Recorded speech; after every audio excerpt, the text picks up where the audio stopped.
Whew, it's a little chilly out here.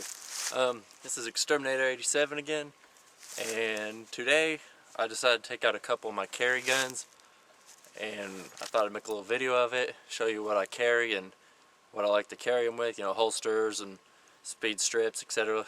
And got my Glock 29 out here today, and my Ruger LCR 357.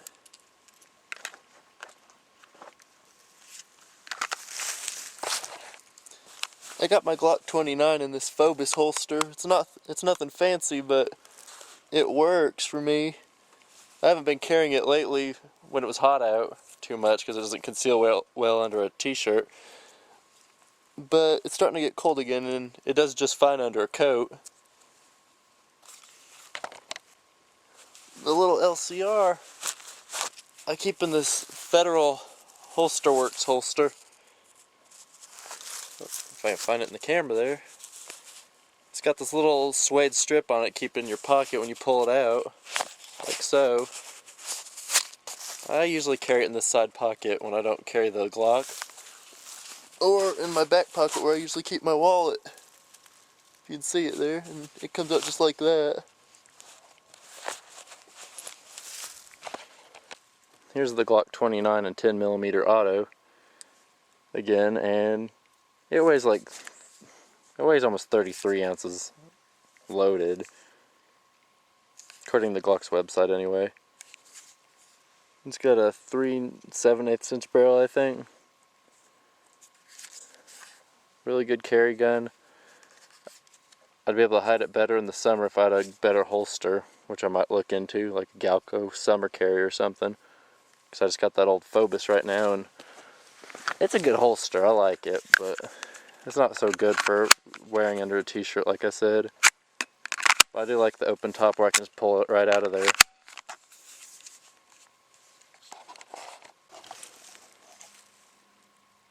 Unloaded, the LCR only weighs 17.10 ounces.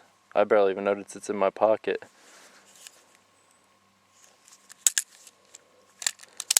I'm eventually going to change these sights out to the XS big dot. This one is really hard to see sometimes, especially in this light. It's got a really good trigger pull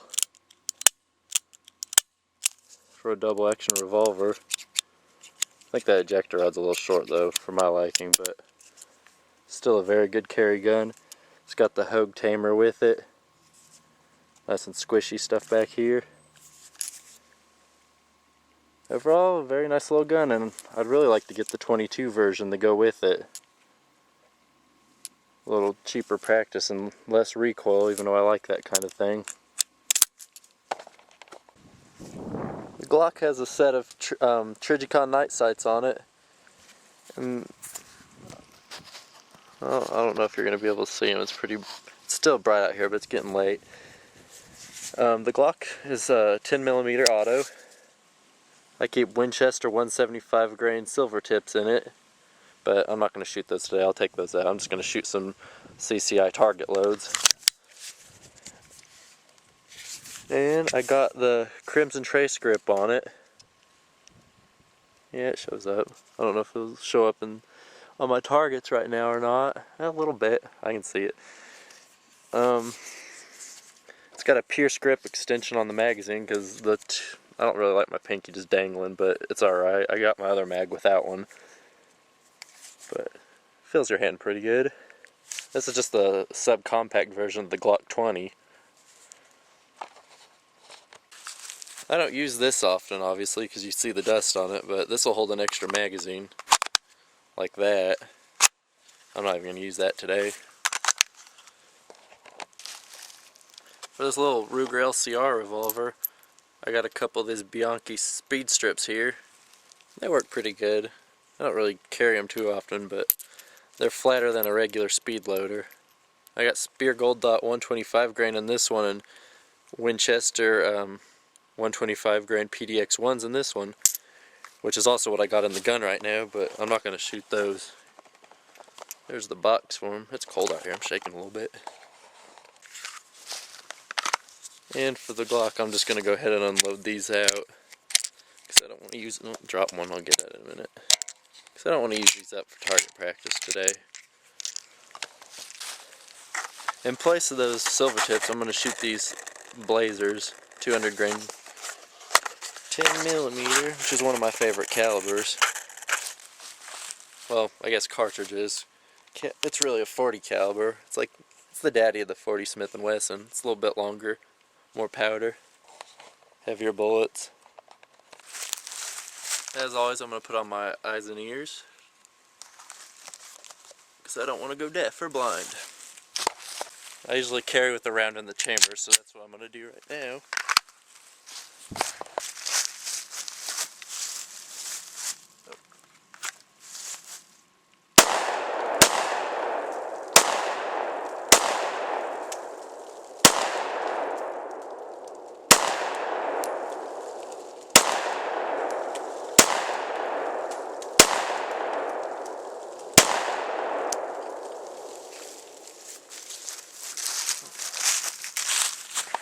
Woo. Alright, let's see what we did. I wounded him. He's still got some life in him. Oh, dropped my phone. That one's dead. He's dead. Didn't shoot at him yet. Let's go way down here for this. And this one, he's good as done. He's still got a little water in him. Yeah, how do you like my artwork? I drew up this little guy just to see what kind of shots I can make on him. It's either a zombie or a meth addict, I haven't decided. I'm gonna do this at a self-defense distance, I guess.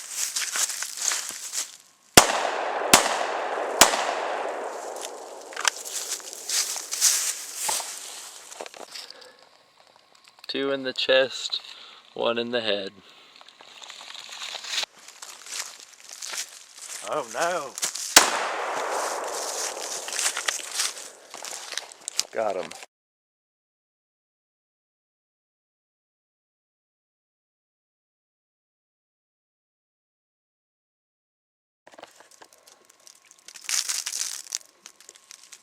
No more brains for him. You can see the powder burns there from that. Oh, and if I didn't say it alright, this gun holds 10+1.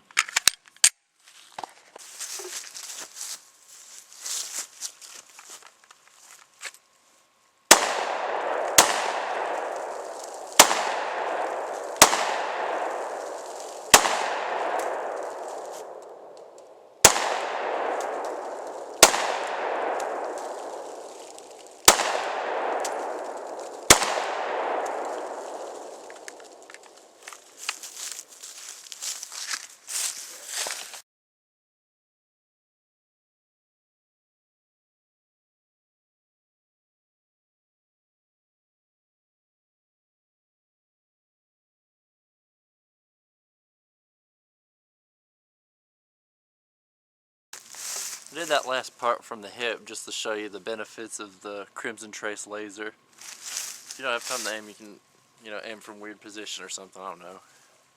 Also helps in dark because it kind of illuminates your target. I really like mine. I know I don't work for Crimson Trace. For the LCR, I'm just going to target shoot these Federal Champion 357 Magnum jacked soft points. 158 grain. Because, like I said, I'm not using my self-defense loads today. The LCR is a 5-shot revolver. There's my PDX 1s. These speed strips. I leave one blank because it gives you a little more room to grab onto. It's only 5-shot anyway, but it's mostly for that. For anyone curious, I'll go ahead and show you how these speed strips work. You load 2 or 1 at a time. You just put them in and peel them right off in there. Not as fast as a traditional speed loader, but it's flatter, like I said. I'm not expecting my shots with this LCR to be any better because I haven't practiced with it as much, but here goes nothing.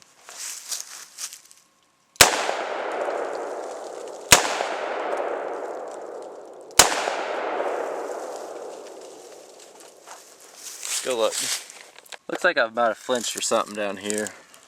I got them in the liver or wherever that is. But I think this one did them in right in the teeth.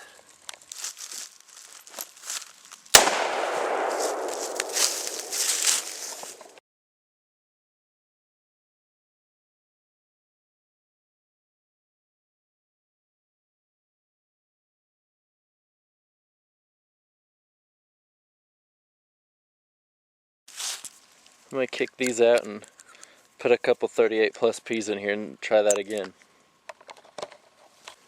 These are Federal 125 grain high shock 38 special plus Ps. Here goes nothing.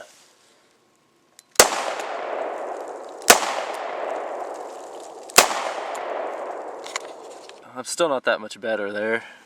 And I got him right in the cheek, I don't know. How about the difference between 158 grain 357 and a 38 125 grain plus P? 38 first.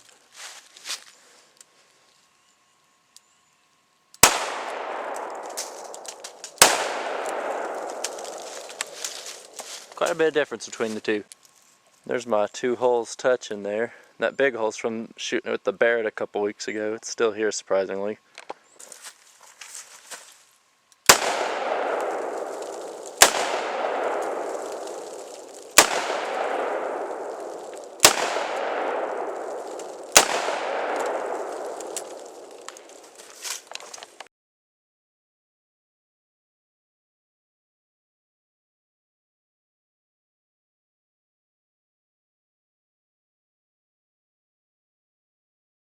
There are 2 357s and a 38 plus P mixed in here to finish these guys off. They're wounded.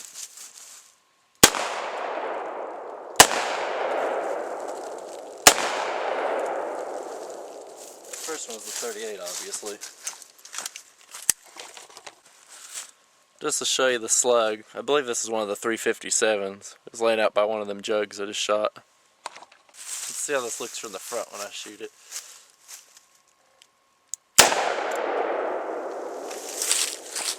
Got my zombie meth head guy in the head again. I'm improving with this gun, I just need to shoot it a little bit more.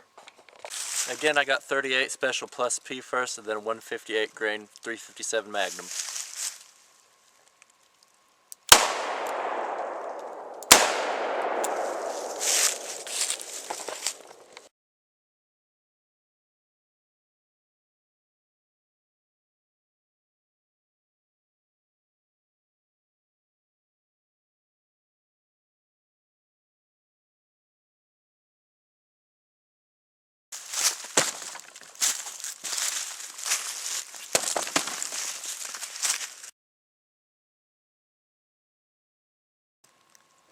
And just for the sake of showing it again, here's my 2 choice carry loads.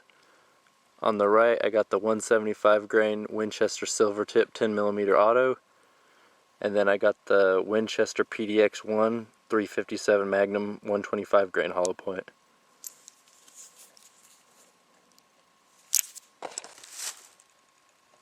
You can see that laser from the Glock a little bit better now.